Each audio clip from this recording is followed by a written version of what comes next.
Welcome to Garden Delights. I'm Susan Howington, Family Consumer Science Agent with the Henry County Cooperative Extension, partnership with the University of Georgia Cooperative Extension. Today we're going to talk about corn. Love corn this time of year too. And we'll hear from Frank Hancock, our Agriculture and Natural Resource Agent, and he's going to talk about that garden and how to keep those little pests out of that garden, hopefully from eating the wrong things out there. So we'll see you back in just a little bit on Garden Delights.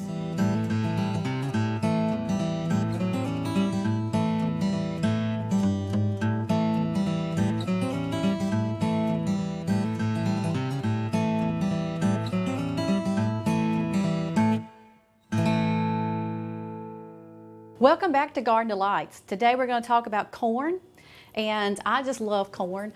I can eat it any way that you can fix it, but I guess my favorite is just good old corn on the cob, and that's what I'm going to kind of use today for our recipe. But as far as picking your corn at the grocery store, or if you can find someone that is growing their own corn that they will give you some, that's even better for me.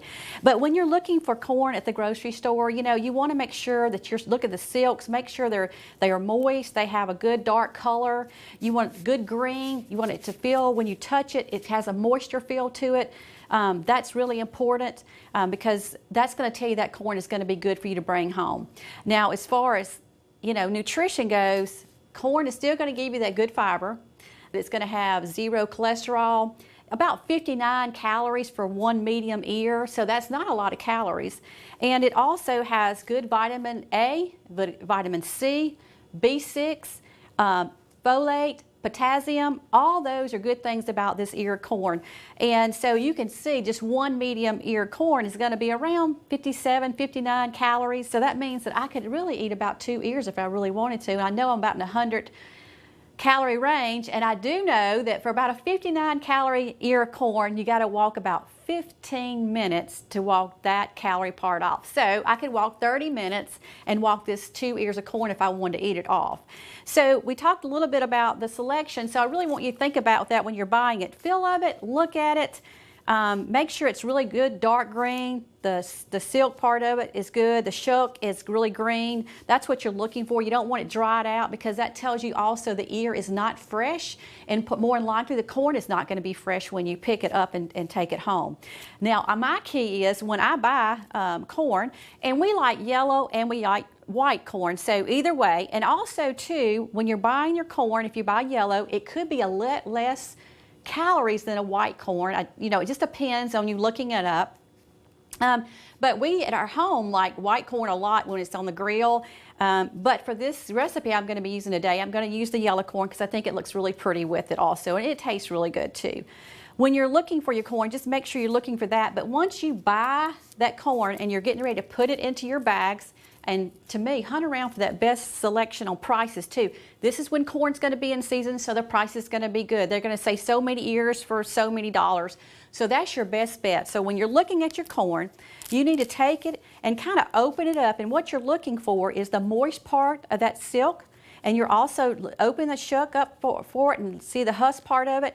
And you're going to look at that corn and you're going to look at it and you're going to make sure it's all filled out, because you don't want to buy corn that has bugs, or if it has a bug eating on it, or if it's not full as far as when you're buying it. So today, when I do my recipe, I'm going to tell you can even cook this corn in the shuck. But when you buy your corn, you only have 1 to 2 days in that refrigerator, and that's all you're going to have. So you want to make sure you have decided what you're going to do with that corn once you buy it. And you can freeze corn. It freezes very well. So if you haven't made your mind up in the first 2 days, you need to decide real quick, are you going to cut it off and make cream corn and freeze it, or are you going to freeze it in the cobs? You can do either way, but you got to blanch it. Just decide on that because it's going to be important. Now, just to give you an idea, sometimes for recipes, about a pound of corn is about 2 medium ears, and this is to me like a medium ear. It's not a large one. This is kind of a medium one. So when you're looking for that, you want to make sure that you're looking for that part of it when you're looking for your recipe that you're going to be using, or if you're going to feed a crowd, how many pounds you may need to, just to figure out that part too. And most people, when they eat, they're going to eat maybe one ear or two. And also, you can always cut these in half. They make great ways of eating a kernel off of the corn in halves too. So just think about that. So selection is important to remember. 1 to 2 days, that's it that you need to keep in that refrigerator. So just remember, great fiber, great for us to eat. I will tell you this, that if you leave corn in the refrigerator long, it's going to break it down, the sugar, and then you're going to have that carbohydrates that we are all trying to keep away from and eating so much of. So that's the reason why I say get that corn somewhere in that freezer if you're not going to do anything in the first 2 days. When we come back, you're going to hear from Frank. He's going to talk to you about that garden, and I know you're going to look forward to seeing his sunflowers that he's been growing. So we'll see you back in just a little bit on Garden Delights.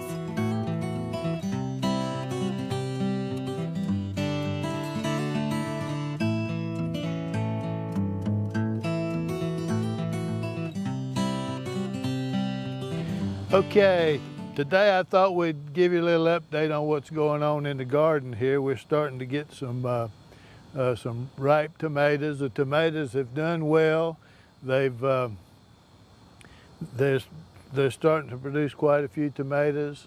No bug issues with them. Everything has gone as planned. I've got some over here we'll look at in a minute that's got some aphids on it. I've had few calls about aphids this year. In this group of tomatoes right here, we planted them a couple of shows back, but I lost one because the wind blew it over. I don't know what happened to it. It just broke off and it never did come back. And then I had another one that was looking like it might have a little spotted wilt virus on it. And when it started showing up in the tomatoes, I just eliminated that plant, and it hasn't spread any of the others. Everything else is doing fine, but sometimes when you get one that's not looking like it ought to look, rather than trying to figure out how to fix it, it's best just for it to be gone. So that's what we did with that one. So I'm gonna pick a few tomatoes here, and we'll just take a look at some of them. You see just little spots, a little bit of cracking on them, because we have had a lot of rain. So, but that's just normal for the tomatoes. They just do that, and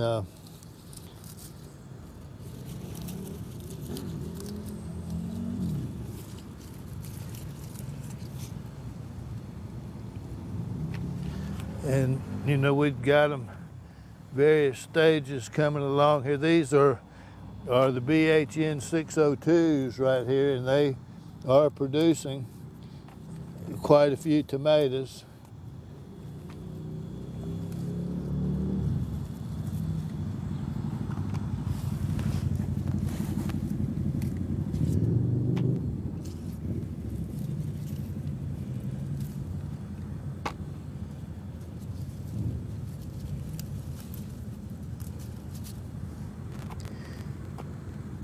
So that's one bucket full. We'll pick the rest of them here in a minute and show you what we get off of here this morning.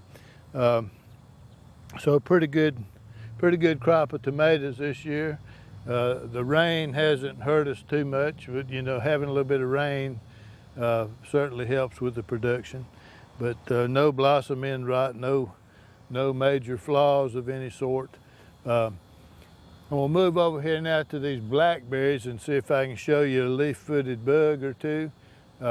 Leaf-footed bugs are a big problem in the tomatoes, but I'm happy for them to be on the blackberries and not in the tomatoes. And we're still picking blackberries right out from under them. They're not really damaging the blackberries that much, but as long as they're happy being off of my tomatoes. And then from there, my plan is for them to move from the blackberries to the sunflowers and then on to the sorghum. And then by then I'll be ready to plant a fall crop and we won't be messing with these tomatoes anymore. So let me move over here to the blackberries for just a minute.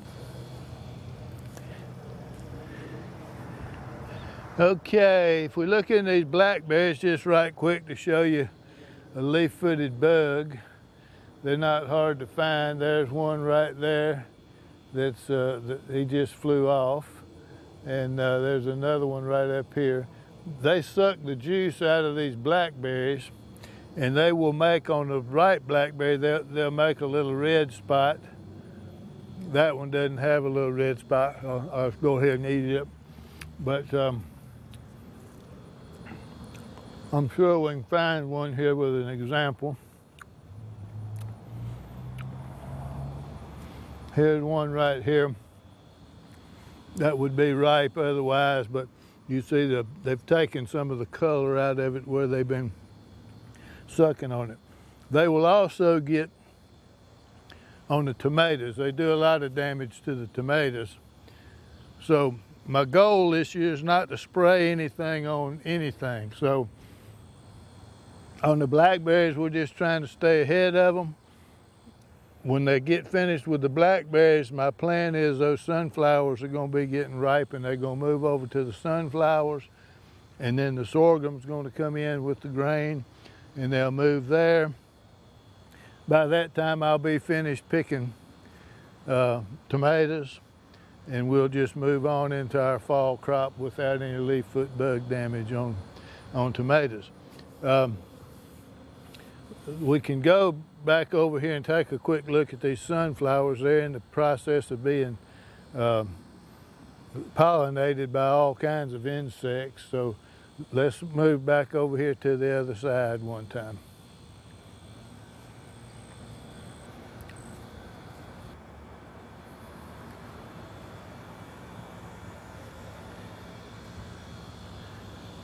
Okay, just to give you a quick look here, we've got sorghum coming along. It's just starting to be pollinated now. This is going to make some grain that the leaf-footed bugs are going to like.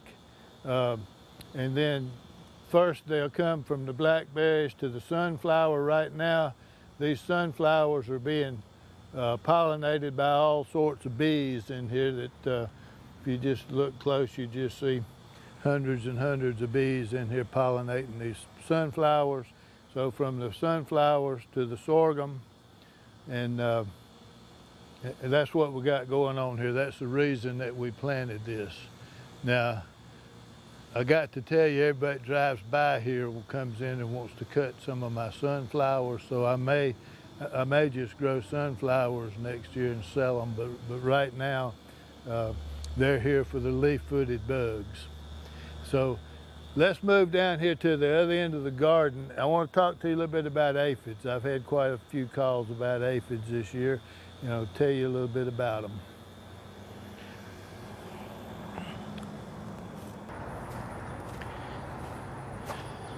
Okay, these tomatoes right here have had some aphids on them. Those we were looking at earlier, they haven't had any problem with aphids, but aphids got on this pretty heavy. And like I told you earlier, I don't want to put anything on these tomatoes. I'm just trying to let them grow. So an aphid, it's a little tiny insect that they can overwinter in the tall grass. They're kind of interesting that they can produce, that they can have live young, and they can also lay eggs. They can fly to get in here, and some of them don't fly. They got wings, some of them don't have wings. They're pretty adapted to what they're doing, and they suck the juice out of the tomato plant. So when you've got a big infestation of aphids, they can do a lot of damage. What they'll do, and I've got some leaf examples here we'll look at, they can make this leaf curl up. Like you see right here, the leaf reacts to having the juice sucked out of it, and it starts to curl up. And get a couple of them here to look at. So this also is going to kind of protect the aphids that were right here. You can get rid of aphids a lot of times just with a blast from the garden hose. You can wash them off and keep them down to a number that doesn't bother a whole lot. But the ones that are in these rolled up leaves, that doesn't bother. So, you know, as we look inside the leaves and on the leaf, you'll see little aphid skins right here where they shed. As they molt, they shed out of this skin. If you look at that little skin under the microscope, it actually looks like an insect. And there's still a few aphids on this leaf, not near what they were before the rains came. The rains have pretty much got them down. The problem is, in about a 2-week period, a female can produce about 40 more, and so and they come out alive. So the population can go back up into the thousands real quick. So we got to keep an eye on them. Also, I've had lady beetles in here eating aphids, and there you can see some more of those aphid skins, the little white pieces right there. But not so many aphids on this leaf. That's a good sign. The leaf has reacted to what the aphids did to it, but they're not there right this minute. So I had a spider in here eating some aphids. I had some dusky lady beetles in here, and their larva, the dusky lady beetle larva, puts out a little waxy substance on its back, and that keeps the ants from bothering them. Ants will farm aphids. Aphids excrete honeydew, which is a sugary substance, and the ants actually will agitate the aphid a little bit with its legs, and the aphid will spit out some honeydew, and the ant will eat the honeydew. And so when you have a lot of ants, which I don't right here, there's not any ants close by this bed because I eliminated them before I started. But if you got a lot of ants, then when the lady beetles come in here, the ants will attack the lady beetles. The ants will attack anything that comes in here to try to eat aphids. They have more trouble with the dusky beetle larva because of that waxy substance, and so it can do a good job. So a lot of things go to work when you got an infestation of aphids. A lot of times when you see ants coming up into your plant, it's because you've got an infestation of aphids that you may not even know about. And so try to eliminate the ants. Get the water hose and wash them off. Then the ants can't be attacking the beneficials that come in to eat the larva. And it's quite a ecosystem you got going on here when you have aphids in your garden. You can study that and not worry about whether you're growing any tomatoes or not. It's interesting. So that's kind of what we want to talk about aphids, and I do get a lot of calls about them. There's a branch right there that's got a lot of aphids on it. So the way I get rid of those aphids on that branch right there is I just break it off and throw it away. So those are gone. And you just have to watch it and study it. There's a good many aphids on this little branch right here. So they're not gone, but the other day they were just all in here. There was full of aphids, and the rain took care of most of it. So that's what we want to talk about today. Just a little update on what's going on here with the garden. Our okra is starting to produce. It's gotten a little bit tall here, but it's going strong. And we're going to go inside now and see what Susan is fixing.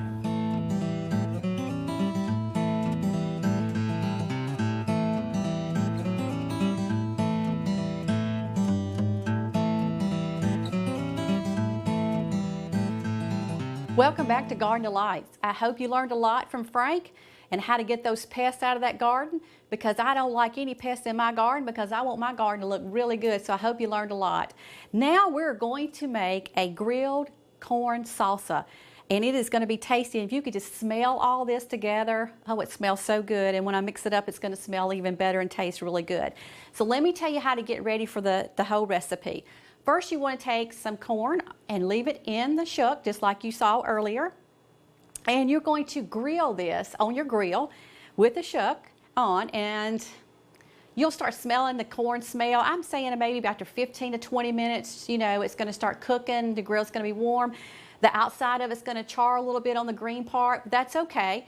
And then you're going to start smelling that corn smell, and you're going to say, it's getting close. So then you're going to bring it in, take it out of the shuck, and once you take it out of the shuck, you're going to place it back on the grill, and what you want to do is get just a little bit of a char look of the grill on your corn, because it's going to cut off a lot nicer that way too. So what I'm going to tell you about the recipe, you're going to need about 3 ears of corn, and depending on what size, if you have really large ears of corn, then you may only need 2, but if you have the small ones, you're probably going to need 3. So the whole goal is we're going to cut these off, and so I am going to cut this ear off. I have 2 of them already.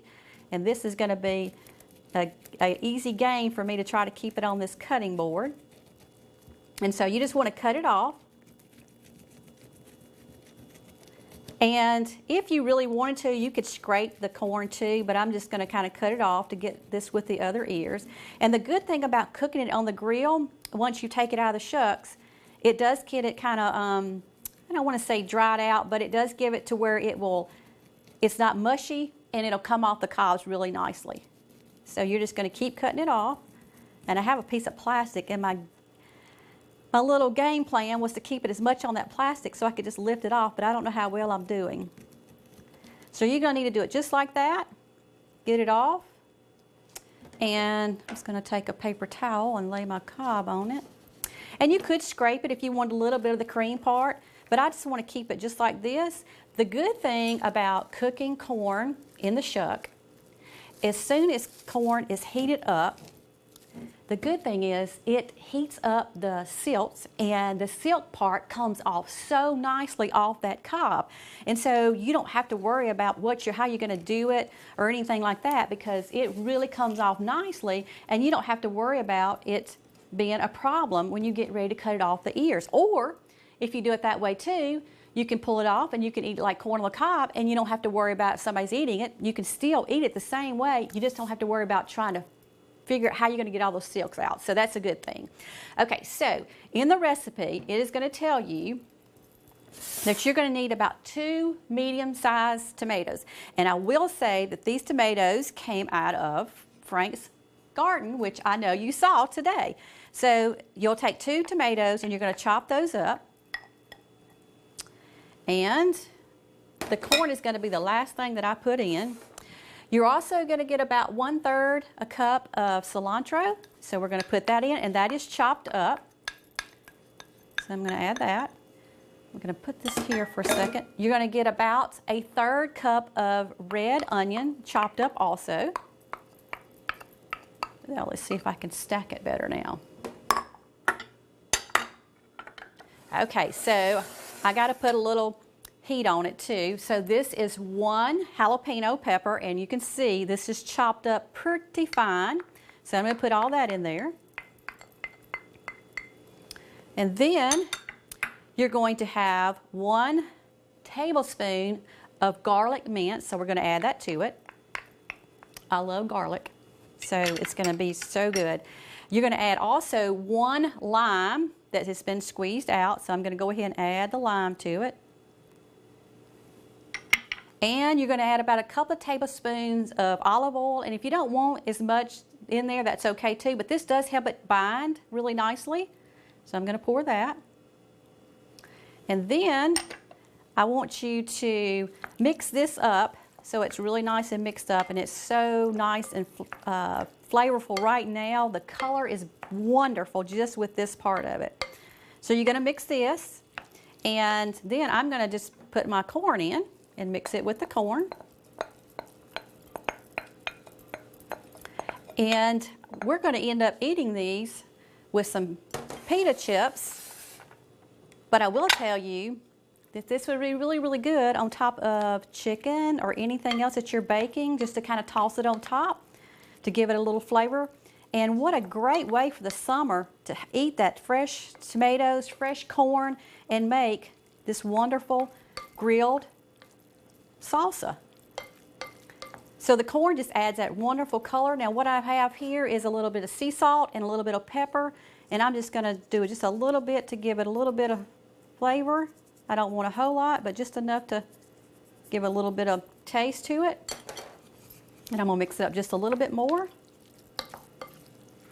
It smells really good. And you know, the jalapenos, you're not gonna be eating just a whole jalapeno when you eat this either. So it's gonna be to the side. You know, it's gonna be little pieces that you're gonna eat, but it also is gonna give a little bit of spunk to it also. So, see a little piece of corn I need to divide up, make it more like a kernel. So this is what we call grilled corn salsa. It smells so, so good. I know you're gonna like it. We'll see you back, and Frank and I will be tasting this on Garden of Lights.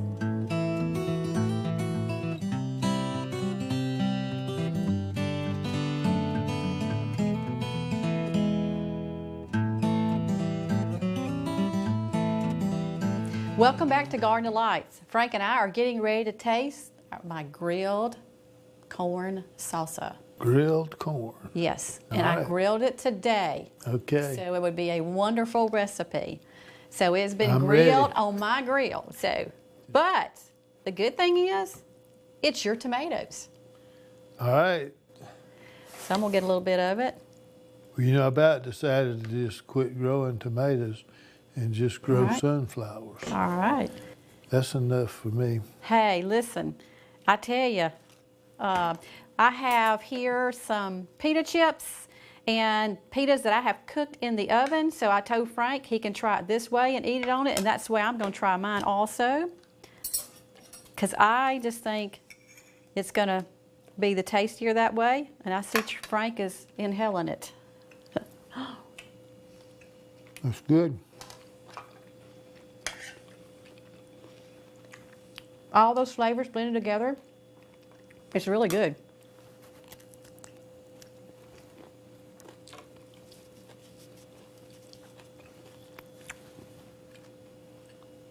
Well, what do you I'll think? have to try another, another cracker. Try to see which way you like it the best.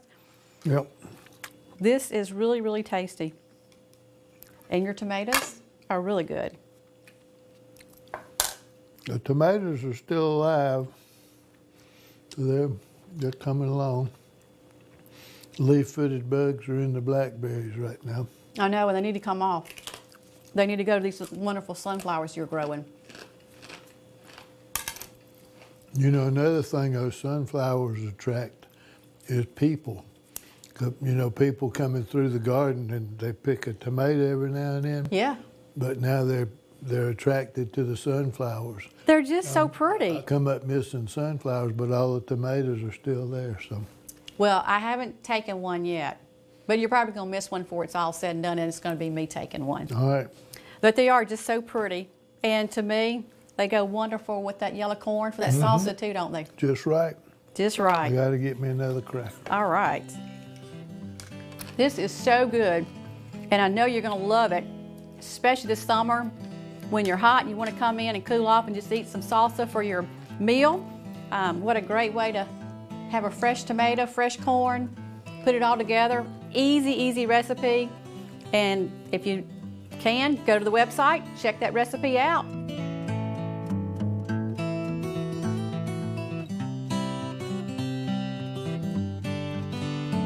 And Frank and I will see you next time on Garden of Lights.